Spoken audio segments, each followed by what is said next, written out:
This is very cool.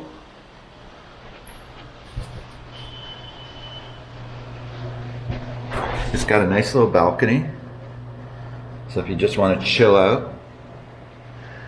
The bed looks actually quite comfortable. And these mirrors are kind of cool.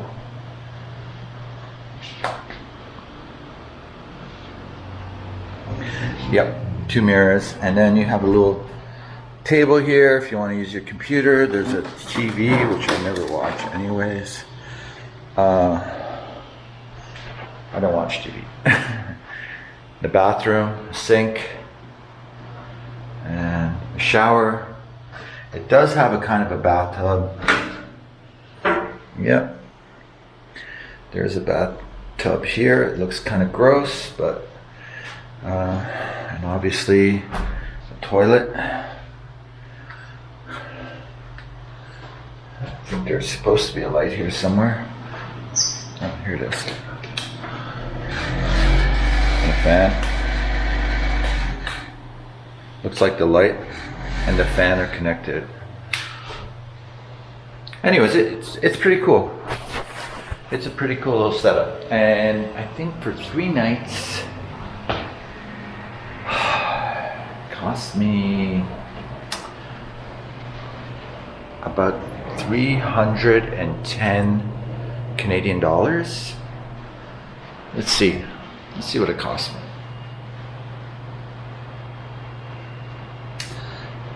310 Canadian dollars. Let's look at booking.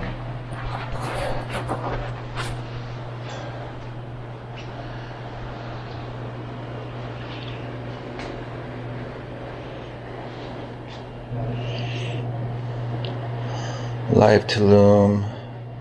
Okay, so 193 US dollars or 258 Canadian dollars for 3 nights, which is, for Tulum, it's actually quite reasonable. So, yeah, check it out. I would recommend it. I just got here, so I'll let you know if anything goes wrong, but so far so good.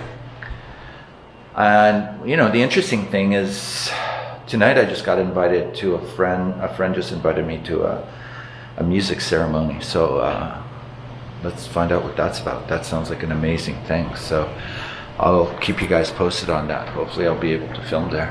And again, this is what happens in Tulum. There's a lot of activities for people. I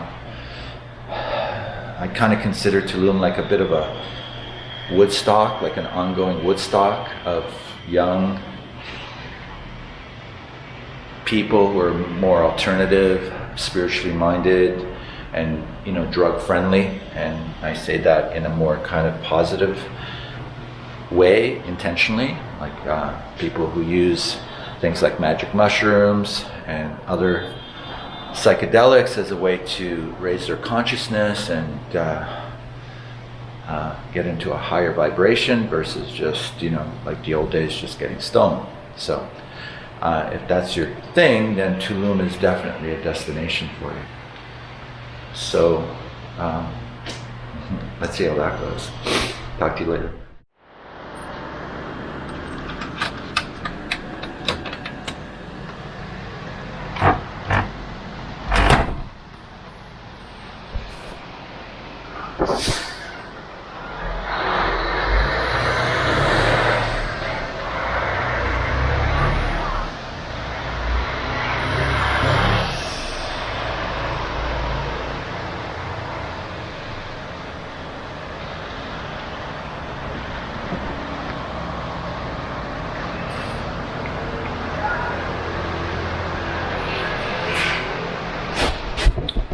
This is the rest of my hotel. As you can see, it's a pretty nice little place. The pool over there. There's another hotel just behind us.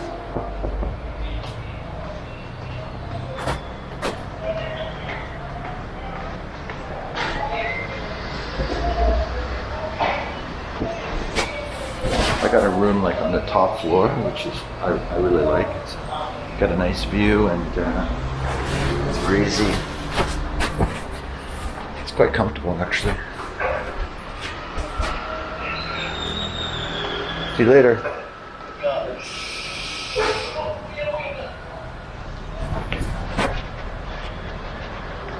Well, it's a little bit wet. It's been raining a bit today. It's cloudy. So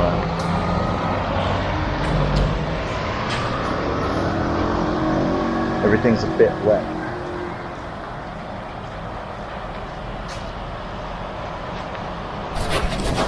I'm just gonna go off to get something to eat.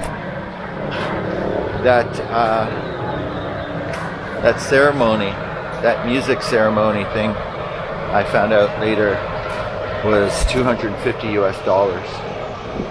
And you know, as much as I like those things, I just think like the $250 is just, for me, it's just overpriced.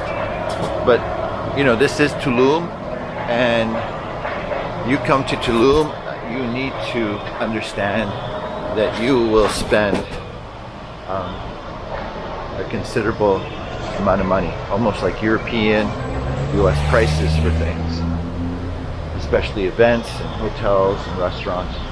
You just have to expect that and be mindful. So Tulum tends to attract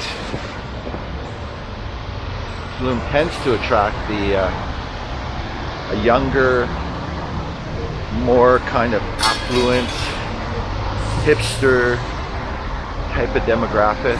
Younger people who have money that are also spiritual and into drugs, psychedelics mostly. So they find themselves here, and because of that, the locals have monetized this demographic, and things here in Tulum have grown quite quickly because of it. All of the money coming in from the visitors, they're willing to spend considerable amounts of money to be here, to experience whatever this is, gatherings, etc. Now, a lot of that stuff was very cool 10, 20 years ago when Tulum was a much more authentic destination for these things. But as of the last 5 or so years, Tulum has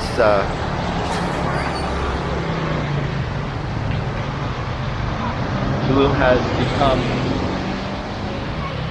a kind of a Disneyland for ayahuasca, mushrooms, and beach parties and so forth, along with all the expensive attachments.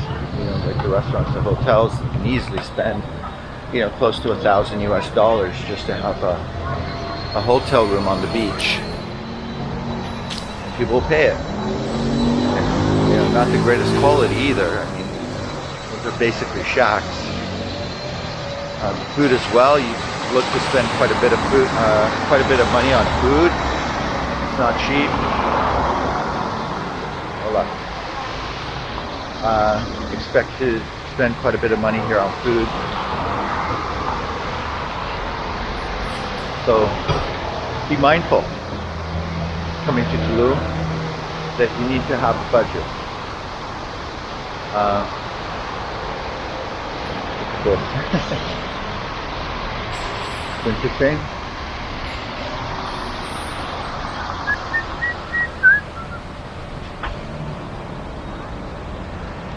But I think if you haven't been here and you're curious about it, like really curious, then I'd say, you know, come on over. You know, even if you don't have budget, you'll find a place. It won't be, you know, cheap like some other places in Mexico, but you can find cheaper places, like, you know, where I'm staying. It's not that expensive. And let's just see how much a motorcycle. I haven't been here. It's almost a year.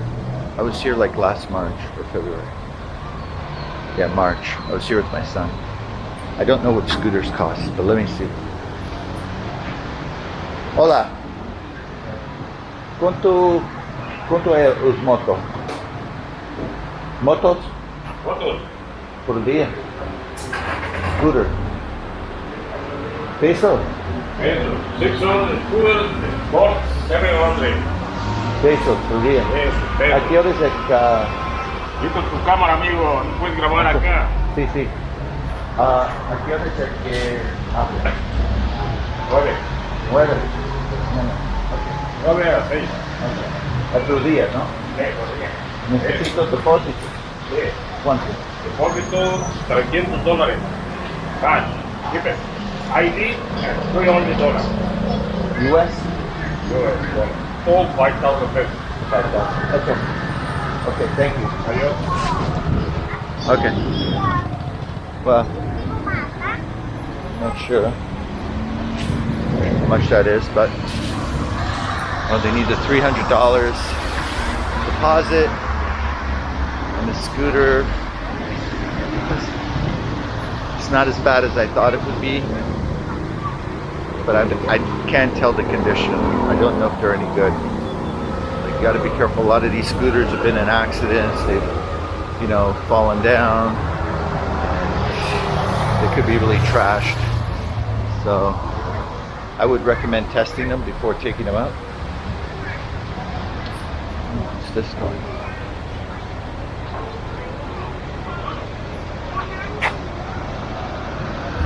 It's a cool little restaurant.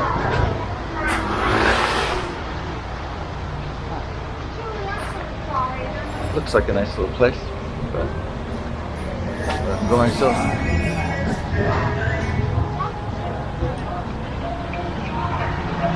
Another thing that's popping up here is a lot of fashion stores.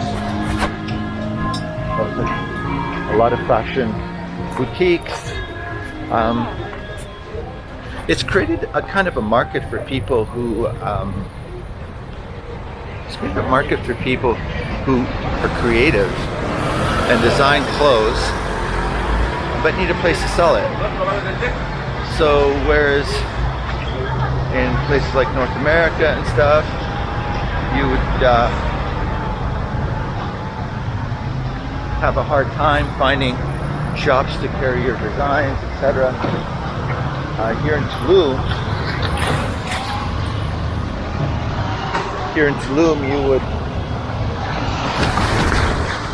you could source a local boutique store and have them carry your designs. You could have the designs manufactured somewhere else. I know somebody who's manufacturing their designs in India and trying to set up some arrangements to sell them here. So yeah, there's little stores like this selling kind of beachwear designs for people, but the really expensive ones are by the beach. Expensive design shops are much more by the beach. Right now I'm in Centro, or La Puebla, as they say it here. I mean, they're still expensive, but the beach is where it's at. That's where the big money gets spent.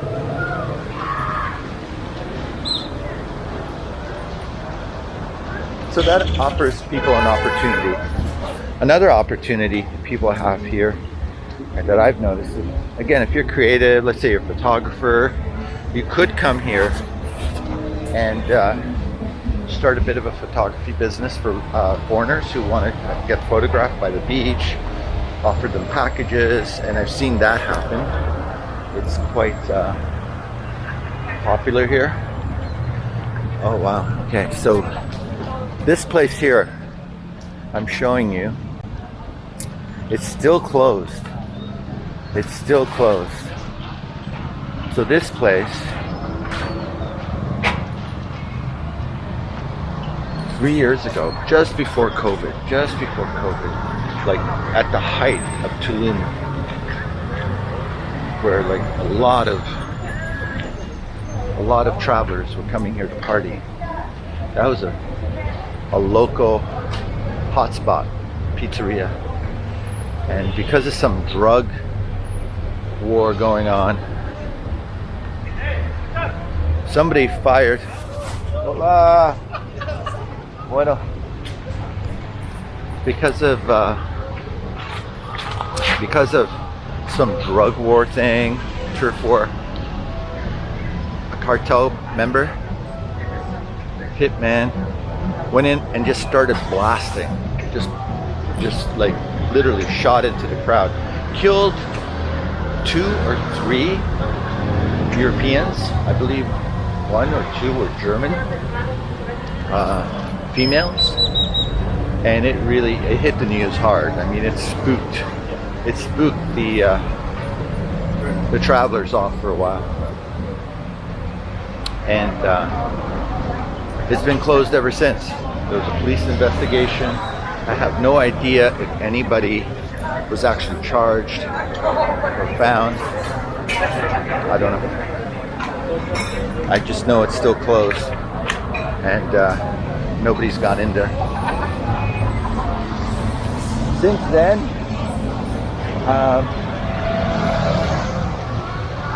then, I think things have become kind of quiet here in that respect. I haven't heard of any shootings or robberies,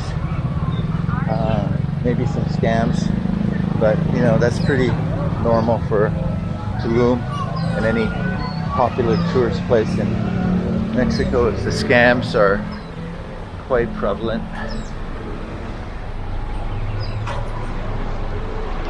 And here's sort of the main walkway, sort of the,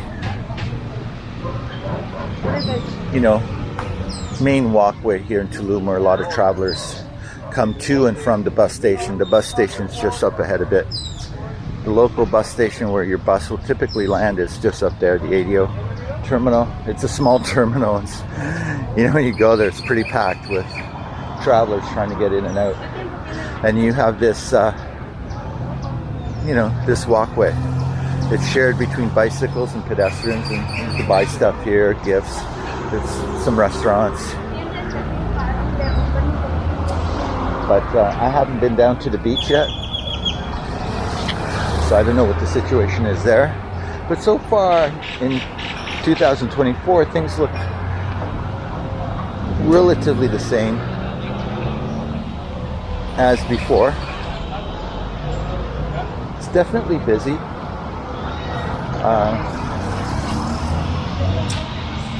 It's pretty busy. I think it's just a very popular time of year to travel.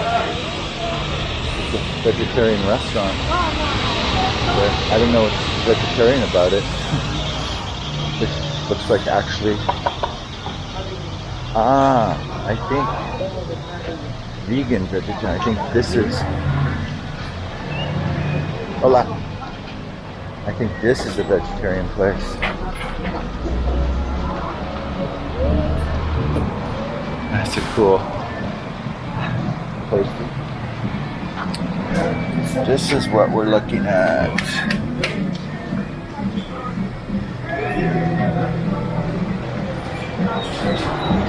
Breakfast, bowls, Buddha bowls.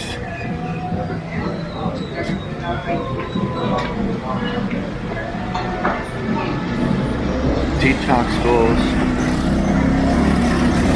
Actually, the food's pretty good. I don't know if I'm in a mood for this though. Maybe something healthy.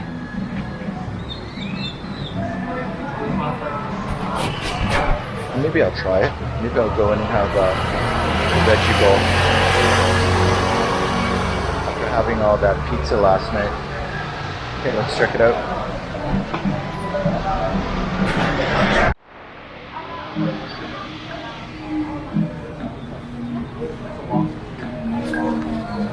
Then I ended up staying here at this.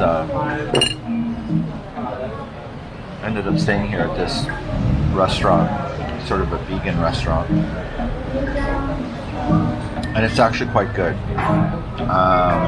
So this was like 190 pesos, and it's called the roasted vegetable bowl, and this is a mango lassi made with coconut milk. So there's no dairy in here, and it's all pretty healthy. These vegetables, quinoa, it's all very healthy. But still, you know, at the end of the day, it's going to cost you about, just this meal alone, it's going to cost about 390, 400 pesos for this meal alone, which is, again, those are Western prices. But at least you're getting good food, and if you don't want to have to eat tacos all the time, I would say that this is probably a good alternative. So, anyways, let's carry on. I had a great meal at that restaurant. It was actually pretty good. It actually only came out to like 295 pesos, which is a little bit less than what I expected. So that's good news. And just walking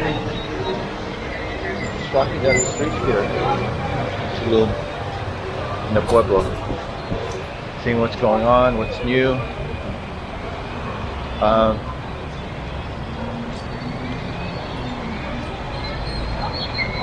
One thing, you know, to know, tipping in Mexico is expected. You're expected to tip. Usually, you're expected to tip anywhere between 10 to 15%. So, if you come from a country or a culture where tipping isn't really the norm, then that's something you might want to think about. I don't think anybody gets upset about it, but just know that tipping is sort of the norm in Mexico, in most places.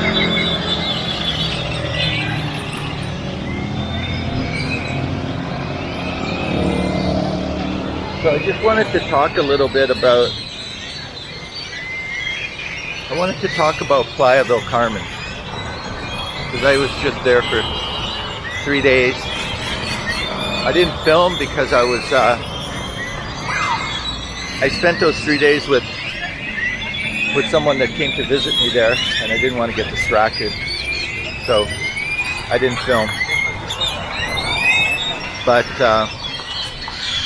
I do want to kind of like fill you guys in on what it's like, what's new in Playa for 2024, what I saw. And I think, as I mentioned before, I think Playa is like a great value proposition for the bulk travelers, like the majority of travelers. And I'm talking about travelers who are older and younger, come from different countries and so forth. Playa is a very good value proposition. It has all the amenities you need. You know, the prices aren't cheap for Mexico, but again, you know, if you're looking for a Caribbean vacation that isn't an all-inclusive resort, and you want to take in a lot of what Playa has to offer, like Fifth Avenue, all the entertainment, all the restaurants, the beach, obviously, scuba diving, all those things, and I think Playa is the right choice. Flights to Cancun are really reasonable. You can't go wrong with those flights. I mean, I looked at flights to everywhere else in Mexico, because when I came this time, I was thinking about going to Oaxaca. I was thinking of going to Puerto Escondido, maybe Puerto Vallarta. I wanted to visit Sayulita again, but the prices even to Mexico City were close to $1,000 from where I was in Toronto. So, whereas I got this flight 2 weeks out for like $330 all in, which I think was, you know, pretty reasonable given the prices of flights these days. And I know it's just sort of one of those things that airlines are doing these days, trying to take advantage of the winter season and getting people to come out. So yeah, flights are cheap to Cancun. It's another reason to come here. And once you're in Cancun, you can literally just travel down the coast, either to Playa or Tulum, other places. So those are all great options. One thing I have noticed is that the people in Playa, the travelers, are extremely happy. So I've never seen so many happy travelers in my life. Like, everybody's laughing, having a great time, smiling. You could tell that being there for them is a kind of a happy thing. Letting go, getting away from their stressful lives. And Playa attracts that. It attracts those people who need to go there to just unstress and just have fun, be on the beach, walk around. Tulum is a different story. Tulum, like I said before, it attracts a kind of a younger demographic that's a little bit more affluent, has more money, and is here there's like an inside culture here. There's an inside culture in Tulum. You don't see it, it's not obvious, but the culture here in Tulum of young hipsters who do psychedelics, go to these parties out in the jungle, and, ceremonies, so forth. And you don't really know about it. They're not really advertised. You have to be on the inside. And all you really need to do is meet a few people who are in that community, and you will get invited. I don't think it's a big deal. It's not a conspiracy or anything. It's just that's how you get to those communities, is by meeting people who are long-term expats or visitors here in Tulum, and they will fill you in on those things. And if you're into that kind of thing, then Tulum's the place. Not Playa. Playa is not that. Playa del Carmen is for, again, a very normal type of traveler or vacationer, a tourist. Someone's going to be there for a week. You don't go to Playa to be there for months. Again, it's not suited to that. It's suited to someone who just wants to be there for 5 days, a week at most, and then leaves. Tulum, yeah, you can do that. You can do that in Tulum. You can stay here for a week, and many do. Many do stay here for a week, but a lot of the core of Tulum are people that live here. Not necessarily all year round, but who actually spend quite a bit of time here. Again, you can get a 6-month visa, just a tourist visa, and 6 months is quite a long time, which allows you to be here in Tulum. You could also get residency. You can get Mexican residency that will allow you to be here for 5 years. and you have to renew it every year. But that's really if you're serious. If you're serious about actually living here and renting an apartment or even buying property, then I think it makes sense. Otherwise, it doesn't make sense. Just come for 6 months, leave for a couple of weeks, come back, etc. You don't have to go through the whole immigration process, and there is a certain financial requirement you have to have. So you don't have to do that. So yeah, those are the differences. And like I said, Playa this year is very busy. Good vibe. There was a police presence. They did have sniffer dogs on the street, so don't carry cocaine around in your pocket. You will get nabbed. I did see on one occasion the police dog pick out a woman, but she looked local, and the dog sniffed her out, so they pulled her over. I imagine she probably had a bit of blow on her. It's very common to be selling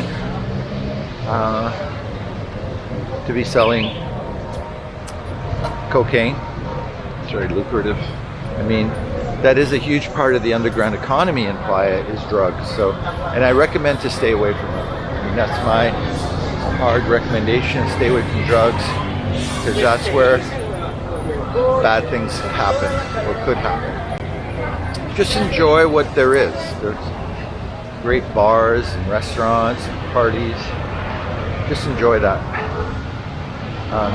Tulum, like I said, it has its own subculture of Westerners who do the ceremonies, the ayahuasca, the mushrooms, sacred ceremonies, spiritual ceremonies, go off into the jungle and so forth, but it's not obvious. You're not going to see signs like you do in Playa, to go on some tourist thing, to go see Chichen Itza. Although there's some nice ruins here near Tulum. You don't have to go that far. I mean, there's a local ruin you can visit. It's not the greatest, but if you've never seen it, I think it's worth it. And then you have Koba, which is literally right up the road. And if you want to go a little further, you can go to Chichen Itza, Ekbalam. Those are a few hours away. Rent a car. So that's my recommendation. Anyways, I'm still recovering from yesterday. I didn't get a great sleep, so I did try to take a nap earlier. It didn't kind of work out. And I'm just going to walk around a bit, but I'm probably going to go to bed early. My friend who invited me out to this ceremony that I talked about earlier,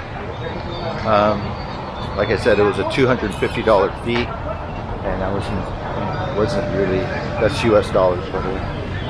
I wasn't really interested in partaking, so I just decided to say maybe another time. But that's typical here in Tulum. I mean, whereas in Peru, other parts of South America, you could be invited to a sacred ceremony of ayahuasca or mushrooms and it'd be quite cheap. The fact that Tulum has become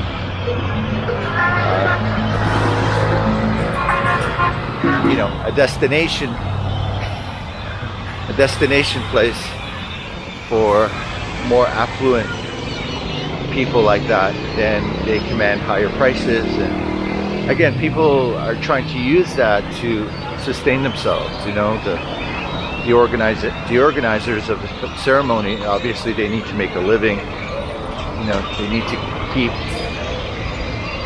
financing themselves being here or whatever. So it's just it's just another service to provide. Like I was talking about before, there's photographers, there's other people, other Westerners who catered their business to visiting travelers or tourists, such as taking photographs of their engagement or beach photographs or something like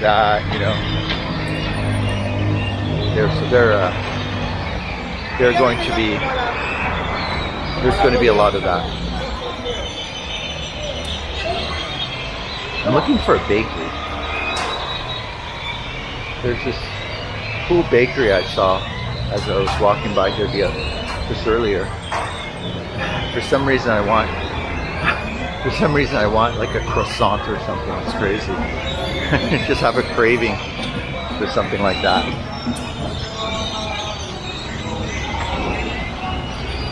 Tequila, señor. No, gracias. Quiero prison. I know. So they start offering people tequila here like at 10 in the morning. You believe it? 10 in the morning, tequila.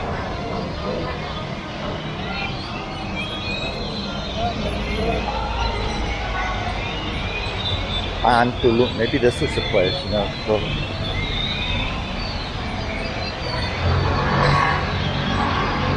No, I don't think so.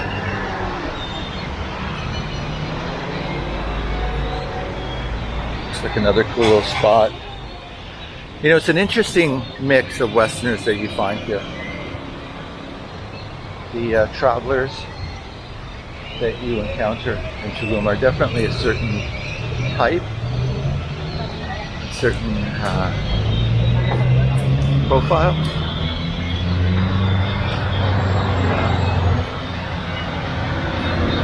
You'll definitely be in an interesting mix of people here. And it's become more and more specific. I think there's certain people that definitely stay away from Tulum for the reasons I spoke about. A lot of it just being the high cost of being here, accommodation, food, etc. And just getting around, like just getting to the beach is can be expensive. Taxis are expensive here, very expensive. And you know, even renting a bicycle can be very expensive. So all those things combined make Tulum a bit of a high price for a lot of people. And you know, this is where places like Playa del Carmen are slightly cheaper, more affordable in those ways. Or even other parts. I'm sure if you go to Puerto Vallarta or other destinations, they're going to be cheap too. It's a pizza place. I like pizza.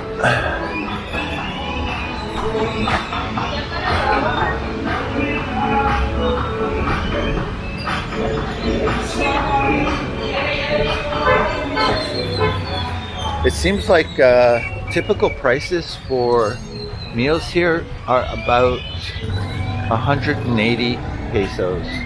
180 to 220 pesos seems to be the going rates for a meal. And here you can buy a pizza by the slice. See that they're like 40 pesos, 60 pesos. It's funny because in Playa del Carmen there's a pizza place right on 5th Avenue where you can get a slice for like 25 pesos. Really cheap. You know, which is more in line with what it should be. And it's actually good because so many people are buying them. It's always fresh. They're always making pizza there. So, okay, I'm gonna carry on and see if I could find this bakery and get my fix.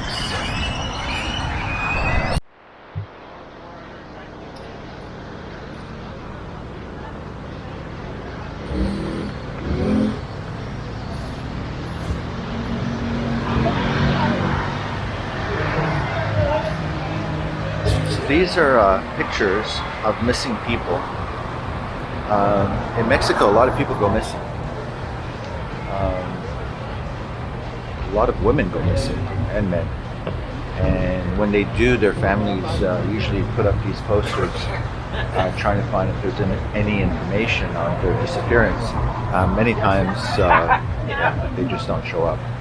It could be cartels, it could be some kind of violence or something, or kidnapping, but yeah, people missing, so it's common. So if you see these posters,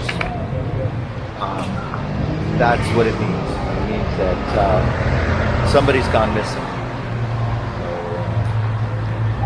Just something else to keep in mind. Always be careful.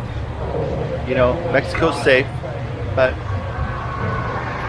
you need to be careful, especially if you're traveling alone. Especially if you're traveling alone as a woman, you need to be like very careful that Ubers and taxis and things like that, you need to be very cautious. Always have friends, know where you are, share your location on WhatsApp, let at least 2 people in your group know where you are and share your location, so if anything happens, they know where to find you. Something else to know.